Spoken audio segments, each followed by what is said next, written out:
IUPAC naming. अब सुनो मेरी बात बेटा जी, जो तुम्हें क्वेश्चन आता है मोस्टली नीट में जो आना होता है वो यहां से आता है। सबसे ज्यादा चांसेस कहां से होते हैं? इधर से ही होते हैं आने के। ठीक है बेटा, नाम कैसे आएगा, कैसे लिखना है, इसका एक स्पेसिफिक रूल है। ठीक है, नेमिंग करते वक्त किसको पहले लिखना है, किसको बाद में लिखना है, किसको किस पोजीशन पे लिखना है, वो मैटर करता है IUPAC में। तो हम क्या करने वाले हैं, एक सिंपल सा मैं टेबल बनाने वाला हूं। आपने वो टेबल में जो प्रेफरेंस होगी किसको कहां लिखना है उसको छोड़ना नहीं है पूरी IUPAC में। समझ रहे हो? नॉर्मली जब हम नाम लिखते हैं किसी का भी, वो क्या लिखते हैं कि प्रीफिक्स पहले लिखे जाते हैं, सफिक्स बाद में और बीच में लिखे जाते हैं वर्ड रूट। वर्ड रूट मतलब कितने उसके अंदर कार्बन चेन है, यही लिखते हैं ना बेटा हम लोग। तो याद रखना, क्या बोला मैंने? याद रखना, जब भी किसी का नाम लिखना हो IUPAC नेम, सबसे पहले लिखे जाते हैं प्रीफिक्स। क्या लिखे जाते हैं बेटा? प्रीफिक्स।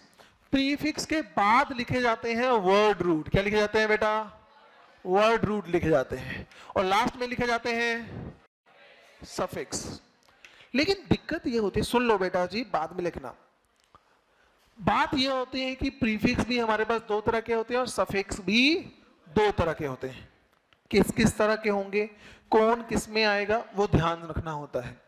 दो तरह के जो प्रीफिक्स मिलने वाले, एक होता है प्राइमरी और एक होता है, लेकिन याद रखना IUPAC नोमेनक्लेचर में सेकेंडरी प्रीफिक्स पहले लिखा जाता नेमिंग करते वक्त और प्राइमरी प्रीफिक्स बाद में। मतलब सबसे पहले किसको लिखोगे?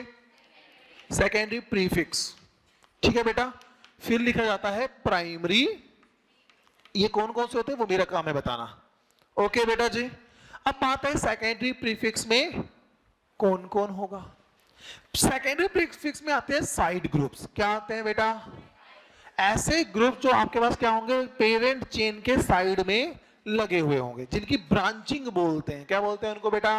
ब्रांचिंग होना। तो मैं इसमें लिख सकता हूं एक सिंपल सा बात, जो साइड ग्रुप्स होंगे वो सब किस में आते हैं बेटा? सेकेंडरी प्रीफिक्स में आएंगे। जैसे कहीं CH3 लिखा हुआ मिल जाता है, चेन चल रही है, CH3 लगा हुआ है, उधर मान लो क्लोरीन लगा है, वहां नाइट्रो ग्रुप लगा है, तो इसको नाइट्रो लिख देते हैं, इसको क्लोरो लिख देते हैं, इसको मिथाइल लिख देते हैं। यस और नो बेटा? क्या होंगे, एक जो चेन जो चल रही होगी वो कौन सी चेन है वो बात की बात है। साइड जो ग्रुप होते हैं उनको सबसे पहले लिखना है जब हम क्या लिखेंगे? IUPAC name. समझ रहे हो? जब सेकेंडरी प्रीफिक्स यदि उसमें है तो पहले सेकेंडरी प्रीफिक्स लिखना है। सेकेंडरी प्रीफिक्स के बाद कौन लिखा जाएगा? प्राइमरी प्रीफिक्स होते हैं कि जो आपके पास पेरेंट चेन ली होगी वो कैसी है, साइक्लिक है या ओपन है। यदि वो साइक्लिक है तभी प्राइमरी प्रीफिक्स आता है, अदरवाइज नहीं आता। तो यहां जो नाम देखने को तुम लोगों को मिलेंगे वो मिलेंगे जैसे साइक्लो, बाईसाइक्लो, स्पाइरो। स्पाइरो तुम्हारे इसमें इस साल नहीं पढ़ाया जाएगा, हम साइक्लो और बाईसाइक्लो तक करेंगे। ठीक है बेटा जी, पर ये होता है जिसको हम आगे जाके पढ़ेंगे। ठीक है बेटा जी, सबसे पहले कौन आएगा? Secondary prefix. सेकेंडरी प्रीफिक्स में कौन आएंगे? Side groups. फिर कौन आएगा? Primary prefix. प्राइमरी प्रीफिक्स तभी आएगा जब कंपाउंड कैसा होगा, वो साइक्लिक। नहीं है तो ये नहीं आएगा। उसके बाद कौन आता है? Word root. वर्ड रूट में तुम लोगों ने कुछ भी नहीं करना, बस चेक करना है जो चेन तुम्हें दी गई है उसमें कितने कार्बन है। यदि उस चेन में एक कार्बन हुआ तो लिखते हैं उसको मिथ। क्या लिखते हैं बेटा? यदि दो कार्बन हुए तो, तीन कार्बन हुए तो प्रोप, चार हुए तो ब्यूट, पांच हुए तो पेंट। कौन सी पेंट? 6 कार्बन हो तो, 7 कार्बन हो तो क्या? सेप नहीं, हेप्ट। क्या लगाते हैं? हेप्ट, H लगा, सितंबर नहीं लिखना हम लोगों ने। ठीक है, 8 हो तो ऑक्ट, 9 हो तो नॉन और 10 हो तो डेक। 10 तक ही तुम्हें मिलते हैं, वैसे आगे अनडेक डोडेक आता है, उनको करने की आवश्यकता नहीं है। 11 हो वो undec, dodec, tridec ऐसे आता है, उनको करने की आवश्यकता नहीं है, 10 तक करना है तुम लोग कर लोगे। जब 11th लिखना चाहते हो तो लिख लेना अनडेक होता है। क्या होता है? अनडेक। हो जाएगा याद। जब भी आईपीएससी लिखना सबसे पहले क्या लिखने हैं? प्राइमरी या सेकेंडरी? सेकेंडरी में कौन कौन आएंगे? Side groups. फिर कौन आएगा? प्राइमरी। देखते ही पता लग जाएगा कि आएगा या नहीं आएगा, यस और नो। यदि कंपाउंड साइक्लिक नहीं है तो ये। फिर क्या आएगा? वर्ड रूट में नंबर ऑफ कार्बन के बेसिस पे तुम लिख सकते हो, नहीं लिख सकते? फिर कौन आता है हमारे पास? जैसे प्राइमरी सॉरी प्रीफिक्स दो तरह का था, उसी तरीके से सफिक्स भी कितने तरह का होता है?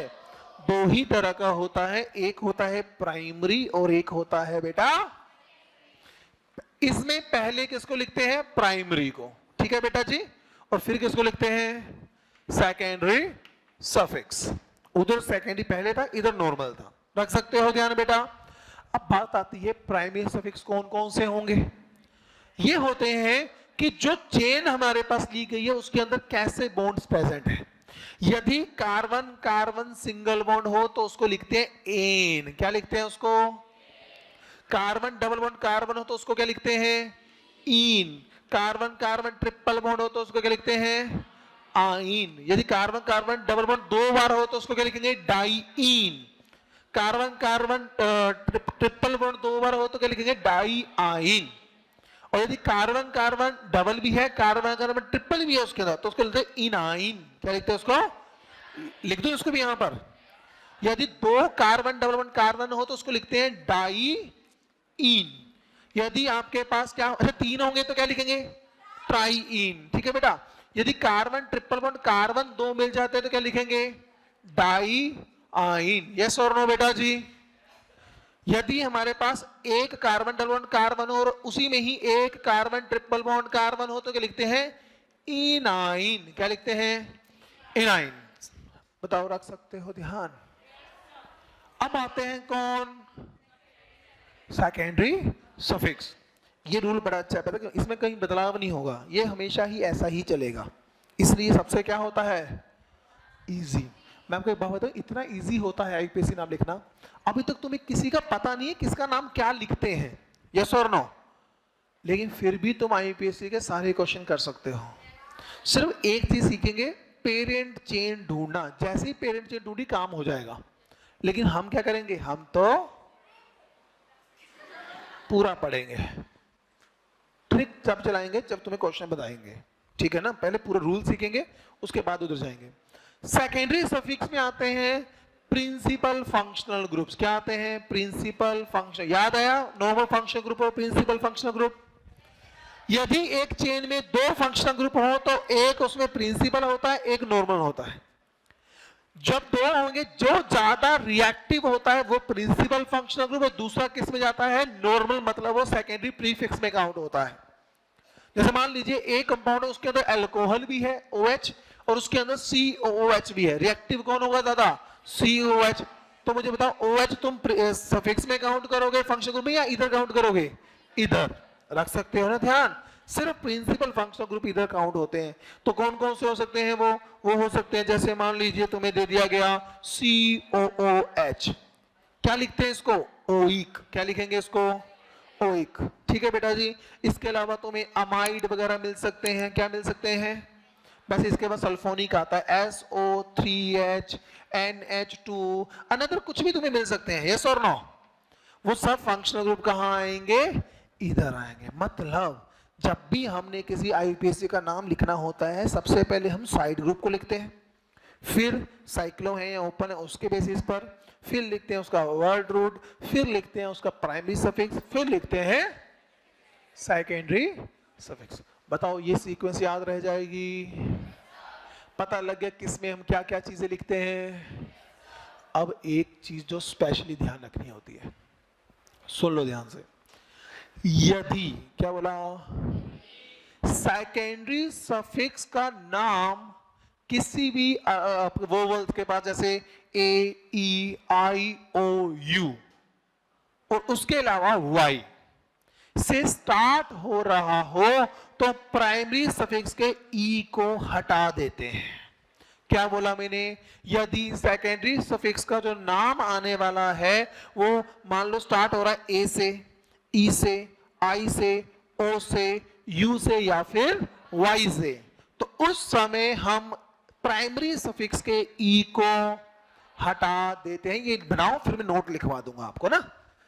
लिखो फटाफट अब इसको, कॉपी को फोल्ड कर लेना ताकि बड़ा हो जाए चार्ट ना।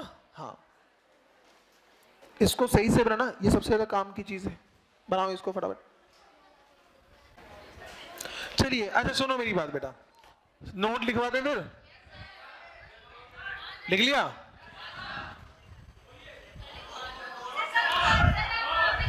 लिखिए, नोट लिखो। If name of secondary suffix, if name of secondary suffix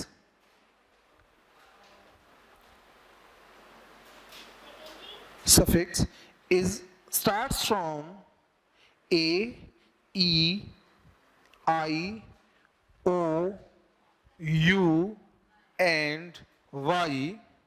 If the name of secondary suffix is starts from a, e, I, o, u and y, then we have to eliminate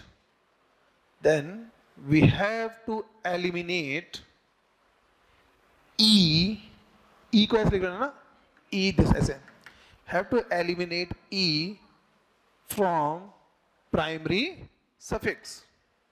ठीक है बेटा जी, secondary primary suffix का ई सिर्फ तब ही हटाना है जब क्या आ रहा है सेकेंडरी सफिक्स में ए, ई, आई, ओ, यू जो वोवेल्स होते हैं लेकिन साथ में वाई। यदि इनमें से कुछ नहीं है तो उसका ई हम एलिमिनेट नहीं करेंगे। रख लो ध्यान। अब कल हम आएंगे, सुन लो, कल जब आएंगे तो हम काम करेंगे कि वर्ड रूट डिसाइड कैसे होते हैं, पेरेंट चेनिंग कैसे डिसाइड होती है, साइड ग्रुप कैसे डिसाइड होता है, और कल से तुम्हारे काफी क्वेश्चन बनना स्टार्ट हो जाएंगे। अब सुनो मेरी बात, आईपीएससी के पीछे जितने भी क्वेश्चन होंगे तुम्हारे मॉड्यूल में, एक्सरसाइज 1 में काफी क्वेश्चन है, वो सारे के सारे हो जाने चाहिए। जो नहीं हुआ उनको डीसी में लेकर आना है। ठीक है, ओके, थैंक यू एवरीवन।